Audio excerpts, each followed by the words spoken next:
Brasil perdeu da Noruega. E todos nós brasileiros estamos decepcionados pela eliminação tão precoce do Brasil nessa Copa do Mundo. Isso é verdade. Só que a gente agora tem que começar a pensar num novo ciclo que vai ter para essa seleção até 2030. E hoje eu vou falar aqui para vocês tudo o que deve acontecer daqui para 2030 e quais jogadores têm a tendência de ser convocados nessas próximas convocações. Olá, meu nome é Eduardo Valentim, estou começando esse canal hoje e vou falar para vocês sobre futebol. Então pode vir aqui que eu mostro para vocês que futebol profissional não é fácil. Como já foi dito pela imprensa, os medalhões, que são jogadores que têm mais tempo na seleção, eles fizeram um pedido para a CBF manter o Ancelotti. E nisso é verdade, o Ancelotti ele vai ser mantido, né? Ele tem um contrato até 2030 e pelo que eu estou vendo, ele vai realmente ficar até 2030 para a próxima Copa do Mundo, para ver se ele consegue ter um trabalho que realmente ele possa bater no peito e dizer que é seu. Então, vamos falar sobre os medalhões. Casemiro, Neymar, Alexandro, Alisson, Marquinhos, são tipos de jogadores que dificilmente a gente pode ver em 2030. Eu acho que o mais novo desses daí é o Marquinhos. Mas, mesmo assim, tenho uma dificuldade a pensar que Marquinhos vai estar na próxima Copa do Mundo, entendeu? Mesmo ele estando em alto nível hoje. Agora a gente vê também o Danilo, né? No caso do Danilo, ele foi muito contestado, foi para essa Copa do Mundo que muitas pessoas disseram que não queria ele lá, e certeza que na próxima Copa do Mundo vocês vão estar livre dele, que ele não vai ser convocado. E vamos começar falando sobre os goleiros. Os goleiros que eu acho que vai estar nessa Copa do Mundo de 2030, o primeiro é o Bento. Porque, querendo ou não, o Bento não foi para essa Copa do Mundo por algumas falhas que ele teve na temporada.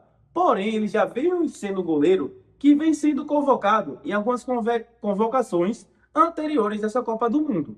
O outro goleiro também que eu acho que é o Hugo Souza. O Hugo Souza vai estar mais maduro, com uns 31 anos, na próxima Copa do Mundo. E é um goleiro que vem em grande fase, é um pegador de pênaltis. Então pode ser um goleiro que vai ser cotado para essa próxima Copa do Mundo, principalmente porque ele já foi convocado antes da Copa do Mundo 2026 e era para estar nessa Copa do Mundo. Eu acho que era para estar, para mim. E outro goleiro também é o Carlos Miguel, que o Carlos Miguel ele vem em grande fase no Palmeiras, já foi muito criticado, mas hoje está sendo muito amado pela torcida do Palmeiras por estar fazendo grandes defesas. Vamos agora falar dos defensores. Eu acho que um deles vai ser o Lucas Beraldo, pois é um jogador que ele tem uma esquerda maravilhosa, pois ele joga com a esquerda. É um jogador que ele tem uma distribuição de bola maravilhosa e, querendo ou não, é um jogador que joga hoje no PSG, o atual campeão da Champions League. E também um jogador muito promissor que vem sendo elogiado por várias pessoas e vários críticos do futebol. Outro zagueiro que eu acho muito importante falar é o Murilo do Nottingham Forest. O Murilo ele é um tanque de guerra, é um defensor forte, rápido, grandão. Dificilmente um atacante consegue passar por ele fácil, entendeu? Então é um zagueiro que realmente é muito promissor e até foi cotado para estar nessa Copa do Mundo. Também tem um zagueiro que é muito promissor, um zagueiro novo, que é o Vitor Reis, do Manchester City, que já jogou pelo Palmeiras e é um zagueiro que já mostrou que tecnicamente ele é muito bom. Então provavelmente ele vai ser convocado nas próximas convocações para fazer um teste e provavelmente vai estar nessa Copa do Mundo 2030.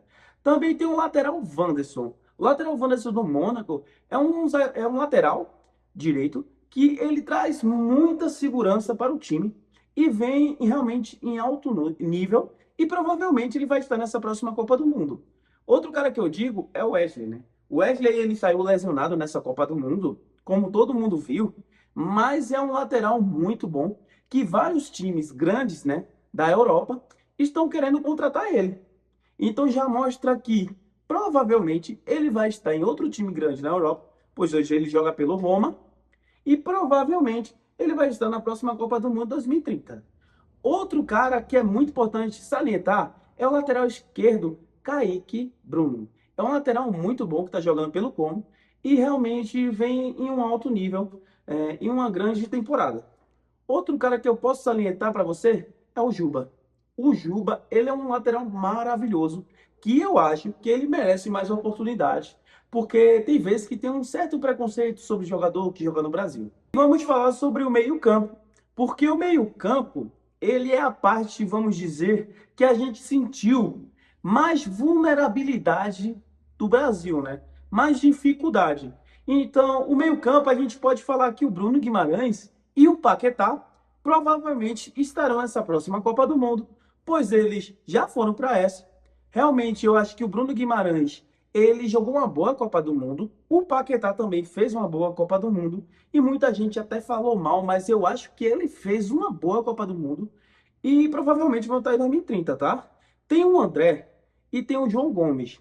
Eles são jogadores que jogam pelo Wolverhampton. É uma dupla dinâmica que eles têm muito fôlego e eles têm muita combatividade.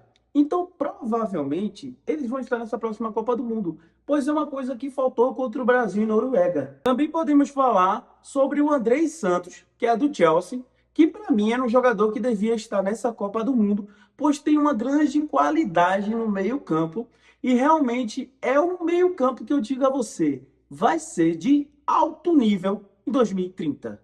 Outro cara que eu digo para você que vai ser um grande jogador, um grande meio-campo, uma futura estrela, é o Breno Bidon. Porque o Breno Bidon, ele é um meio-campo que ele traz aquela qualidade que poucos jogadores podem oferecer. E eu tenho certeza que esse jogador vai estar em 2030 nessa próxima Copa do Mundo. Agora vamos para a parte que tem mais qualidade na seleção brasileira, que é o ataque, né? O ataque vai provavelmente ser convocado em 2030 o Vinícius Júnior, que realmente jogou uma Copa do Mundo maravilhosa, ao fino do fino. Muita gente até reclamou por ele não ter batido o pênalti que o Bruno Guimarães bateu na Noruega. Só que assim, eu acho que ele vai estar na próxima Copa do Mundo, pois ele é um dos preferidinhos do Ancelotti, é verdade, e é uma grande estrela da seleção brasileira. E assim, eu acho ele um grande jogador e que fez uma Copa do Mundo maravilhosa. Outro jogador vai ser o Endrick, porque o Endrick realmente está muito novo. E não está tendo o auge que um jogador do nível dele possa ter. Então, 4 anos vai se passar. E nesses 4 anos eu espero que o Endrick ele vire uma das estrelas da Europa. E provavelmente ele vai estar na próxima Copa do Mundo porque ele já mostrou que ele é um jogador que é decisivo. Mesmo ele tendo perdendo aquele gol contra a Noruega, que muita gente ficou decepcionada com ele. Mas eu acho que ele vai trazer muita alegria para a camisa brasileira. Outro jogador que eu posso falar é o Estevão. O Estevão não esteve nessa Copa do Mundo por causa de uma lesão. E provavelmente já sonda que ele está recuperado. O Estevão, ele realmente é um jogador diferenciado, que eu posso dizer para você que é o que mais chega próximo do Neymar. Então, outro jogador que eu não sei direito se vai estar, mas tem uma possibilidade, se ele continuar jogando, é o Neymar. Muita gente falou, eu acho que o Neymar não vai. Provavelmente, se o Neymar estiver jogando e estiver com uma condição física boa, ninguém pode contestar que o Neymar é o melhor jogador tecnicamente da geração. Outro jogador que a gente pode falar é o Ryan. O Ryan é um jogador que ele chegou na Inglaterra, né, quebrando tudo, mostrando para que veio. Então, eu acho que vai ser um jogador que vai ter um futuro brilhante, né, nos próximos 4 anos. Ele provavelmente vai brilhar muito na Europa, na Inglaterra, na Premier League. E, assim, já mostrou que ele é um jogador que é muito maduro para a idade dele. Provavelmente ele vai estar nessa Copa do Mundo 2030. Outro cara também é o Rodrigo. O Rodrigo, ele é um jogador que ele é diferenciado tecnicamente. É o jogador que eu vejo que hoje em dia é o mais próximo do Vinícius Júnior e foi um jogador que realmente fez muita falta para o Brasil nessa Copa do Mundo, pois é um atacante que ele joga tanto de atacante como de meio campo, tanto em armação como em toques de bola, né, no ataque, como também cortando para dentro na ponta. Então, assim, é um jogador realmente diferenciado, que tem uma finalização refinada e provavelmente vai estar nessa Copa do Mundo de 2030. E o técnico, por fim, é o Carlo Ancelotti, como a gente sabe, e eu acho que ele é um técnico que ele tem muito ainda a mostrar a camisa brasileira. Muita gente hoje tá falando assim, tira o Carlo Ancelotti, tira ele. Mas, gente, Quem é melhor que o Carlo Ancelotti para poder dirigir a seleção brasileira? Qual é o técnico que vai ter mais bagagem que ele? Se ele é o técnico mais respeitado do mundo, é o melhor técnico do mundo, como muitas pessoas falam. Eu acho que o único técnico que teria tanto peso que nem o Carlo Ancelotti com a camisa do Brasil seria o Pepe Guardiola, porque é um técnico que também é renomado. O Carlos Ancelotti, ele ganhou 5 Champions Leagues. Aí você fala, ah, mas Champions League não é Copa do Mundo. Mas, gente, Champions League é um campeonato que tem mata-mata do mesmo jeito que a Copa do Mundo. É um campeonato de alto nível do mesmo jeito que a Copa do Mundo. É um campeonato dificílimo. E ele conseguiu ganhar 5 vezes. Será que um técnico desse ainda tem que dizer para nós que ele entende de futebol?